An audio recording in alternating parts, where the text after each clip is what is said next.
Quand j'ai découvert comment utiliser la loi de l'attraction, l'univers a commencé à dire « oui ». Fermez les yeux un instant et essayez de vous souvenir de la première fois où le monde a semblé vous répondre. C'était peut-être un petit signe, presque imperceptible, une coïncidence, une rencontre inattendue, une phrase arrivée au moment exact. Mais avant cet instant, il y avait quelque chose de silencieux et de persistant, le sentiment d'être piégé dans un cycle qui se répète, se réveiller avec de l'espoir et s'endormir avec le poids de la frustration, comme si, malgré tous les efforts, la vie restait immobile, tel un fleuve endigué. Je connais cette douleur invisible.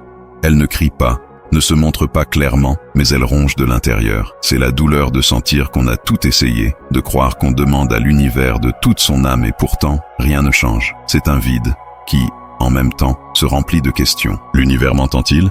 Y a-t-il quelque chose qui ne va pas chez moi? Ces questions s'accumulent, comme des nuages denses, cachant le soleil qui existe encore, mais qui semble si lointain. C'est sur ce territoire sombre que les mots de Bruce Lipton ont commencé à prendre tout leur sens pour moi. Il parle de la chimie interne des croyances et de la manière dont chaque cellule de notre corps répond aux histoires que nous nous racontons. Pensez-y, si les histoires que vous portez sont celles de la pénurie, du rejet, de la peur, votre corps ne se contente pas d'écouter, il y croit. Et lorsque le corps y croit, toute votre énergie se façonne selon ce récit. C'est comme si l'univers ne vous disait pas non, mais se contentait de refléter ce qui existe déjà à l'intérieur. Joe Dispenza approfondit ce regard en nous rappelant que nous n'attirons pas ce que nous voulons, mais ce que nous sommes au niveau vibratoire et émotionnel. Ce n'est pas la liste de souhaits qui importe, mais la fréquence que nous émettons. Imaginez-vous comme une station de radio. Votre désir est la musique que vous voulez entendre, mais votre syntonisation interne est le cadran. Si le cadran n'est pas aligné sur la fréquence de la musique, le son arrive déformé ou n'arrive pas du tout. Et le plus surprenant, c'est que parfois, nous sommes si concentrés à tourner le bouton avec force que nous ne réalisons pas qu'au fond, nous n'écoutons pas, nous essayons seulement de contrôler. Le tournant pour moi a été lorsque j'ai réalisé que le non que je ressentais ne venait pas de l'extérieur. C'était ma propre syntonisation qui m'empêchait d'entendre le oui qui était déjà diffusé. Cette découverte ne s'est pas produite de manière explosive, mais comme un murmure dans le silence. Et c'est dans ce murmure que j'ai commencé à comprendre, l'univers n'est pas un juge, c'est un miroir. Il ne décide pas arbitrairement qui mérite ou non. Il répond simplement à ce que nous vibrons. Et ce que nous vibrons est façonné chaque jour par les histoires que nous nous racontons. Et peut-être que, pendant que vous m'écoutez maintenant, une partie de vous sent que vous le saviez déjà à un certain niveau. Mais savoir n'est pas la même chose que vivre. La véritable transformation commence lorsque cette connaissance descend de l'esprit au corps et du corps à l'âme. C'est lorsque nous cessons de simplement penser au changement et que nous commençons à devenir le changement. Si vous le souhaitez, dans le prochain chapitre, nous pourrons entrer dans ce territoire invisible où l'esprit demande, mais l'émotion annule. C'est là que la plupart des manifestations se perdent, et c'est là que la clé commence à tourner dans la serrure. L'erreur invisible. Demander à l'univers avec l'esprit et annuler avec l'émotion. Il existe un paradoxe silencieux qui maintient de nombreuses personnes bloquées au même endroit. La distance entre ce que l'on pense et ce que l'on ressent. C'est comme envoyer une lettre à l'univers avec des mots écrits à l'encre de l'espoir, et avant qu'elle n'arrive à destination, verser sur le papier l'encre invisible de la peur. L'esprit dit « je veux la prospérité », mais le corps, imprégné de souvenirs de pertes et d'échecs, murmure « ce n'est pas sûr ». La demande part comme une lumière, mais l'émotion agit comme une ombre, éteignant son éclat en cours de route. Bruce Lipton explique que nos croyances ne vivent pas seulement dans l'esprit, mais s'enracinent dans le corps comme des mémoires chimiques. Chaque cellule porte des enregistrements de ce que nous avons déjà vécu. Rejet, déception, moments où nous avons cru ne pas être à la hauteur. Ces enregistrements ne restent pas dans le passé. Ils façonnent la chimie interne du présent, comme si le corps s'attendait toujours à ce que le chapitre suivant répète les précédents. C'est pourquoi nous demandons si souvent avec la bouche, mais nous vibrons avec la peau une histoire différente. Imaginez quelqu'un qui affirme vouloir la prospérité, mais qui passe des heures à se remémorer d'anciennes dettes, en ressentant le poids et l'anxiété qu'elles ont provoquées. Même sans s'en rendre compte, cette personne nourrit quotidiennement le champ vibratoire du manque. C'est comme planter des graines d'abondance dans le sol aride de la méfiance. L'esprit a beau essayer de visualiser des récoltes abondantes, le corps croit encore que la faim est inévitable. Et l'univers, qui répond bien plus à la vibration qu'à l'intention, reflète cet état. Le plus subtil, c'est que nous ne sommes souvent pas conscients de cette contradiction interne. Nous pouvons répéter des affirmations positives en même temps que notre cœur s'accélère au souvenir d'un échec, ou pendant que notre respiration se raccourcit en pensant à l'avenir. Cette différence de langage, pensée positive contre émotion désalignée, crée un signal mitigé dans le champ qui nous entoure. Et un signal mitigé n'a pas assez de force pour ouvrir des portes. C'est ici que commence la transformation silencieuse. Il ne suffit pas de changer ce que l'on pense. Il faut apprendre au corps à ressentir différemment. Apprendre à chaque cellule à reconnaître la sécurité d'un nouveau scénario, jusqu'à ce que la chimie interne cesse de répéter la vieille histoire. Lorsque l'esprit et l'émotion se rencontrent sur la même fréquence, il n'y a pas de bruit dans la demande. Et, à cet instant, l'univers entend enfin un message clair. L'attente anxieuse, le raccourci le plus lent pour manifester. Il existe une sorte d'urgence qui semble être une vertu, mais qui est en réalité un poison doux. La hâte que quelque chose se produise rapidement. Elle se déguise en foi, mais porte au fond la graine du doute. C'est comme tenir une fleur et tirer sur ses pétales chaque jour pour voir si elles ont déjà éclos. Et par ce geste, empêcher le cycle naturel de s'accomplir. L'attente anxieuse n'accélère pas le chemin, elle le rallonge, comme une rivière qui serpente sans trouver la mer. Lorsque nous désirons quelque chose avec intensité, il est naturel d'imaginer son arrivée, mais il y a une différence profonde entre avoir une intention claire et être prisonnier d'un attachement suffocant.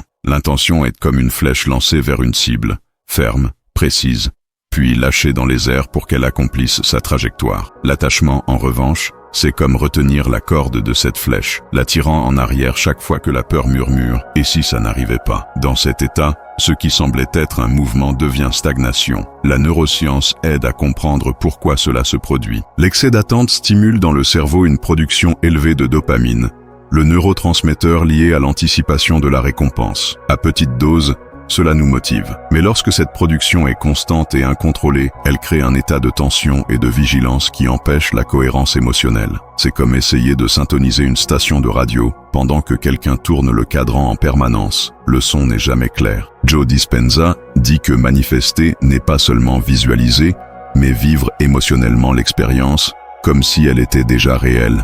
L'attente anxieuse empêche cela, car elle maintient le corps en alerte, vibrant sur le « je n'ai pas encore » au lieu du « j'ai déjà reçu ». C'est une différence subtile, mais cruciale. Lorsque nous vivons dans le « pas encore », l'univers reçoit le signal que l'absence est ce qui est actif dans notre champ. Symboliquement, l'attente anxieuse est comme un voyageur qui, en se mettant en route, s'arrête à chaque pas pour vérifier s'il est déjà arrivé. Il se fatigue, s'irrite et commence à douter qu'il y ait même une destination devant lui. Mais celui qui marche avec une confiance tranquille n'a pas besoin de vérifier à chaque instant. Il continue, et c'est précisément cette continuation, légère, constante, sûre, qui le mène à bon port, quand l'imagination crée des ponts énergétiques. Il existe un lieu en nous où le temps n'a pas la même mesure, et où l'impossible perd son nom. Ce lieu, c'est l'imagination.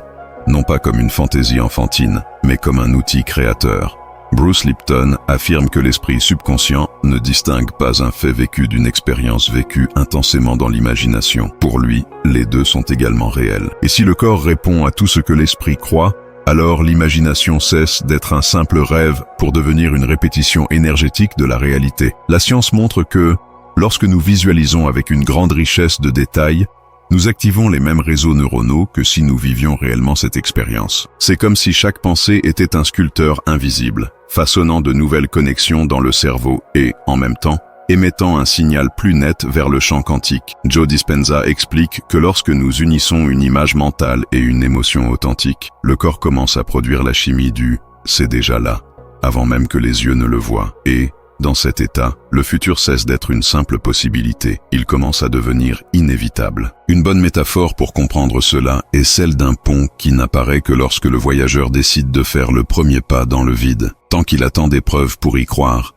l'espace devant lui reste un abîme. Mais lorsque, le cœur ferme, il pose le pied dans le néant, le bois apparaît sous ses pieds, pas après pas. La traversée se construit non pas parce qu'il y avait un chemin tout tracé, mais parce que la décision de marcher a convoqué le chemin à exister. C'est ainsi que fonctionne l'imagination lorsqu'elle est utilisée avec cohérence. Elle n'a pas besoin de preuves pour agir, elle crée les preuves. Ce pont énergétique n'est pas fait de pierres ou d'acier, mais de répétitions conscientes. Chaque fois que vous imaginez et ressentez une réalité désirée comme si elle était présente, vous renforcez la structure de ce pont. Chaque détail visualisé, chaque émotion cultivée, ajoute plus de fermeté au sol qui semblait auparavant invisible. Et plus le pont devient solide, plus il est naturel de le traverser. Mais il y a un point essentiel. L'imagination créatrice n'est pas une fuite du présent. C'est la graine que l'on plante au présent pour qu'elle s'épanouisse dans le futur. Fuir la réalité, c'est refuser de prendre soin du sol. Créer avec l'imagination, c'est préparer la terre à recevoir la récolte. Et lorsque le corps, l'esprit et le cœur travaillent ensemble à cette culture, la distance entre le désir et la réalisation commence à disparaître. Reprogrammation au quotidien, des micro-décisions qui changent le champ. Les grands changements arrivent rarement avec fracas. Le plus souvent, ils s'insinuent à travers de petits gestes, presque invisibles, qui se répètent silencieusement, jusqu'à transformer tout le cours d'une vie. Le champ énergétique que nous émettons ne se construit pas seulement dans les grandes méditations ou les déclarations d'intention, mais dans le tissu menu des choix quotidiens, dans la manière dont nous réagissons à un imprévu, dans les mots que nous choisissons en nous parlant à nous-mêmes, dans les pensées que nous nourrissons quand personne ne regarde. Identifier les déclencheurs quotidiens qui nous maintiennent désalignés, c'est comme remarquer de petites fissures dans un barrage. Une phrase négative que nous répétons automatiquement, un soupir d'incrédulité en pensant à l'avenir, un geste d'auto-punition déguisé en réalisme. Ces moments sont des graines, et comme toute graine, elles germent, que ce soit en direction de la pénurie ou de l'abondance. Le premier pas est de les voir, le second est de les remplacer, non par la négation, mais par des choix qui sont alignés avec ce que nous voulons manifester. Bruce Lipton montre que chaque pensée et chaque émotion modifient instantanément la chimie du corps. Une seule pensée de gratitude peut réduire les hormones du stress et augmenter la production de substances associées au bien-être. En répétant cela quotidiennement, nous reprogrammons les réponses automatiques de l'organisme, changeant non seulement l'esprit, mais aussi le corps physique. C'est un entraînement silencieux qui remplace peu à peu l'ancienne signature énergétique par une nouvelle, plus cohérente, avec nos désirs. Pensez à quelqu'un qui désire plus d'amour dans sa vie. Il peut sembler que le travail consiste à attirer quelqu'un, mais le processus réel commence à l'instant où cette personne décide de se traiter avec plus de soin, de se répondre avec des mots gentils, de sourire plus souvent même sans raison apparente. Chaque micro-décision est comme allumer une petite lumière dans l'obscurité. Seules, elles peuvent paraître insignifiantes. Ensemble, elles créent une nouvelle aube. Ces choix ne se font pas seulement dans l'esprit, mais dans le corps. C'est lorsqu'une pensée de résistance surgit et que, au lieu d'être nourrie, elle est remplacée par une action physique cohérente avec la réalité désirée. De petits actes, comme se lever avec une posture droite, ouvrir les fenêtres et respirer profondément, ou mettre une musique qui éveille la joie, ne changent pas seulement le moment présent. Ils envoient à l'univers un signal clair. C'est cette fréquence que je choisis de maintenir. Quand le oui est déjà dans l'air, il y a un instant dans le voyage où quelque chose change de manière presque imperceptible. Ce n'est pas le moment où la réalité extérieure se transforme de manière évidente, mais celui où, à l'intérieur, nous sentons que nous ne sommes plus dans la même vibration qu'auparavant. C'est comme si l'air autour de nous devenait plus léger, comme si le chemin devant nous avait moins de pierres. À cet instant, le oui de l'univers n'arrive pas comme une surprise, mais comme le déroulement naturel de quelque chose qui se passait en nous depuis longtemps. Bruce Lipton appelle la biologie du oui, l'état où la croyance et le désir entrent en cohérence. À ce stade, le corps cesse de réagir avec la chimie de la peur ou du doute, et commence à produire des substances qui soutiennent l'expansion. C'est comme changer le carburant de l'âme.